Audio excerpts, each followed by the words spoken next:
ನಾನು 10 ವರ್ಷ ಜರ್ಮನಿಲಿದ್ದೆ. ಒಟ್ಟು ಕಾರ್ಪೊರೇಟಲ್ಲಿ 14 ವರ್ಷ ಇದೆ. ಒಳ್ಳೆ ಸಂಬಳ ಬರ್ತಾಯಿತ್ತು. ಒಳ್ಳೆ ಲೈಫ್ ಇತ್ತು. ಸೊ ನಾನು ವಾಪಸ್ಸು ನಾನಾ ಕಾರಣಗಳಿಂದ ನಮ್ಮ ಹುಟ್ಟೂರಿಗೆ ಬಂದು ನಾನಿಲ್ಲಿ ಕೃಷಿ ಮಾಡಕ್ಕೆ ಶುರು ಮಾಡಿದಾಗ, ಮೊದಲನೇ 2 ವರ್ಷ ನನಗೆ ಏನೂ ಇನ್ಕಮ್ ಬರಲಿಲ್ಲ. ಬೇಸತ್ತೋಗಿತ್ತು. ಪ್ಲ್ಯಾನ್ ಮಾಡದೆ ವಾಪಸ್ ನನ್ನ ಮಣ್ಣಿಗೆ ಬಂದವನು. ನನಗೆ 2 ವರ್ಷ ಇನ್ಕಮ್ ಇಲ್ದಿದ್ದಾಗ ಡ್ರೈ ಪೀರಿಯಡ್ ಶುರು ಆಗ್ಬಿಡುತ್ತೆ.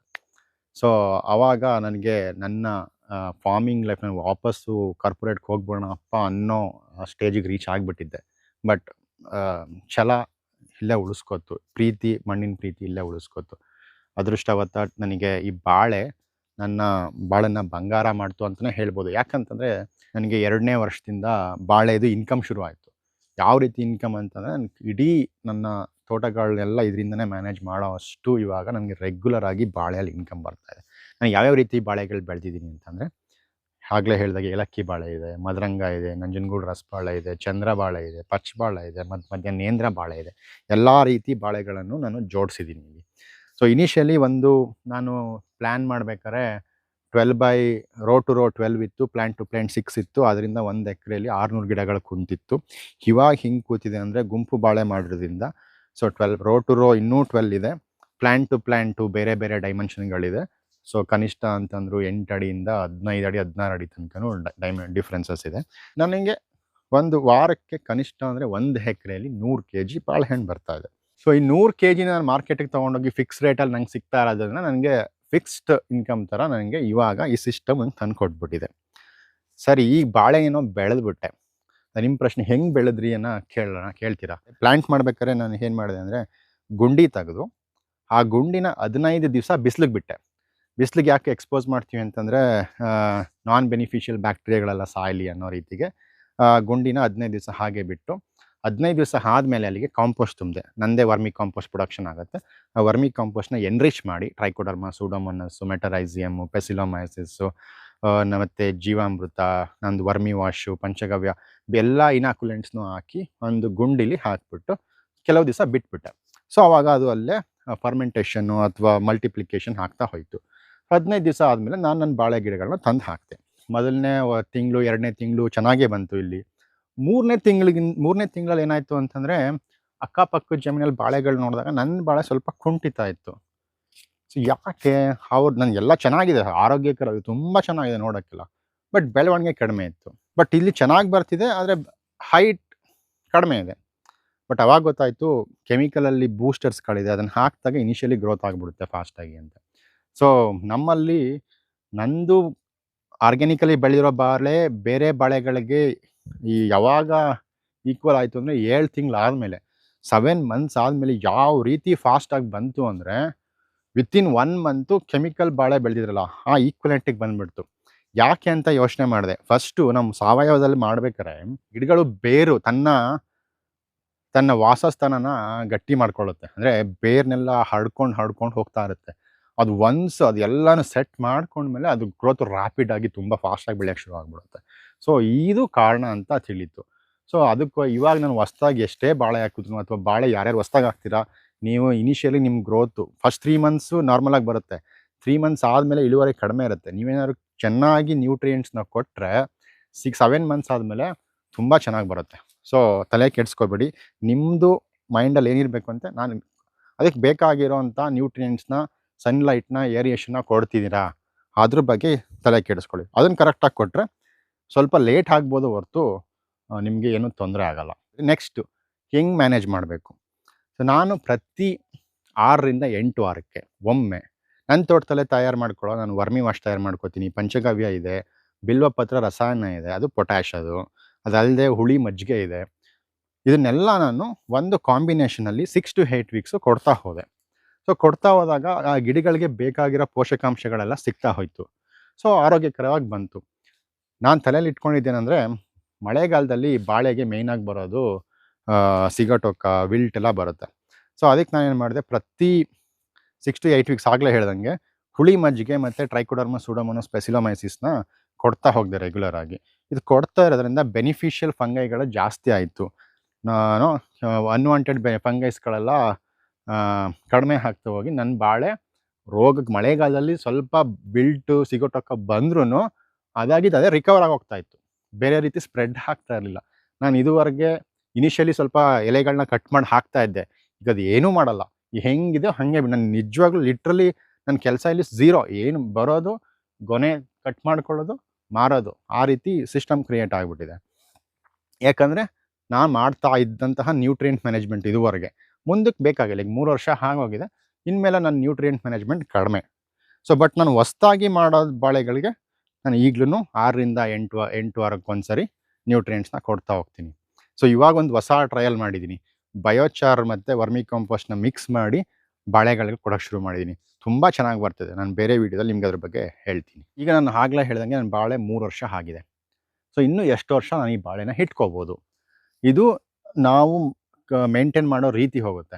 ಇದಕ್ಕಿಂತ ಮೊದಲು ಗುಂಪು ಬಾಳೆ ಯಾಕೆ ತಲೆಯಲ್ಲಿ ಇಟ್ಕೋಬೇಕು ಅಂದರೆ, ನೀವು ಸಾಮಾನ್ಯವಾಗಿ ನಿಮ್ಮ ಊರಲ್ಲಿ ಓಡಾಡ್ತಿರ್ಬೇಕಾದ್ರೆ ಯಾವುದೋ ಒಂದು ಹಿತ್ತಲಲ್ಲಿ ಅಥವಾ ಯಾವುದೋ ಒಂದು ರೋಡ್ ಸೈಡಲ್ಲಿ ಒಂದು ಗುಂಪಲ್ಲಿ ಬಾಳೆ ಒಂದೇ ಒಂದು ಗುಂಪಿರುತ್ತೆ, ಇಷ್ಟು ದೊಡ್ಡದಾಗಿರಲ್ಲ. ಸೊ ಅದನ್ನು ಯೋಚನೆ ಮಾಡ್ಕೊಳ್ಳಿ, ಯಾಕೆ ಅಲ್ಲಿ ಬಾಳೆ ಅಷ್ಟು ಚೆನ್ನಾಗಿ ಬರ್ತಾ ಇದೆ ಅಂತಂದರೆ, ಅದಕ್ಕೆ ಬೇಕಾಗಿರುವಂತಹ ಸನ್ಲೈಟ್ ಮತ್ತು ಏರಿಯೇಷನ್ ಮತ್ತು ನೀರು, ವಾಟರ್ ಮ್ಯಾನೇಜ್ಮೆಂಟು ಚೆನ್ನಾಗಿ ಸಿಗ್ತಾ ಇದೆ. ಅದು ಒಂದು ಗುಂಪು ಅಷ್ಟೇ. ಬಟ್ ಇಲ್ಲಿ ನಾವು ಅದರದ್ದು ಒಂದು 200-250 ಗುಂಪಿರೋದ್ರಿಂದ ನಾವು ಸನ್ಲೈಟ್ ಮತ್ತು ಏರಿಯೇಷನ್ನ ಮ್ಯಾನೇಜ್ ಮಾಡಬೇಕು. ಸೊ ನಾನೀಗ ಈಗ ಫಾರ್ ಎಕ್ಸಾಂಪಲ್ ಈ ಗುಂಪಲ್ಲಿ ಎಷ್ಟು ಬಾಳೆ ಇರ್ಬೋದು? ಕನಿಷ್ಠ ಅಂದ್ರೆ ಒಂದು 7ರಿಂದ 8 ಇದೆ. ಬಟ್ ನಾನು ಎಲ್ಲಾದ್ರಲ್ಲೂ 7ರಿಂದ 8 ಇದೆಯಾ? ಇಲ್ಲ. ಕೆಲವೊಂದ್ರಲ್ಲಿ 4 ಇದೆ, ಕೆಲವೊಂದ್ರಲ್ಲಿ 6 ಇದೆ, ಕೆಲವೊಂದರಲ್ಲಿ ಇನ್ನೂ 9 ಇರ್ಬೋದು. ಯಾಕೆ ಈ ಥರ ಮಾಡಿದ್ದೀನಿ ಅಂತಂದರೆ, ಇಲ್ಲಿ ನನಗಿದು ಬಾರ್ಡರ್ ಇರೋದ್ರಿಂದ ಜಾಸ್ತಿ ಸನ್ಲೈಟ್ ಈ ಕಡೆಯಿಂದ ಸಿಗ್ತಾ ಇದೆ. ಸೊ ಈ ಗಿಡಕ್ಕೆ ಜಾಸ್ತಿ ಸನ್ಲೈಟ್ ಸಿಗ್ತಿರೋದ್ರಿಂದ ಜಾಸ್ತಿ ಗುಂಪು ಮಾಡ್ಕೊಂಡಿದ್ದೀನಿ. ಎಲ್ಲಿ ಕಡಿಮೆ ಸನ್ಲೈಟ್ ಸಿಗ್ತಿದೆ ಅಲ್ಲಿ ಕಡಿಮೆ ಗುಂಪಿದೆ. ಸೊ ಇದು ನಾನು ಮಾಡ್ಕೊಂಡಿರೋ ಡಿಸೈನ್. ಇದನ್ನು ಎಷ್ಟು ವರ್ಷ ಬಿಟ್ಕೋಬೋದು? ಎಷ್ಟು ವರ್ಷ ಆದ್ರೂ ಬಿಟ್ಕೋಬೋದು. ಹೆಂಗೆ? ಸೊ ನಾನು ಹೇಳಿದ್ನಲ್ಲ, sunlight, aeration, nutrient management. Nutrient ನಿಮಗೆ ಮಲ್ಟಿ ಲೇಯರ್ ಇರೋದ್ರಿಂದ ಅಲ್ಲೇ ಮ್ಯಾನೇಜ್ ಆಗೋಗುತ್ತೆ.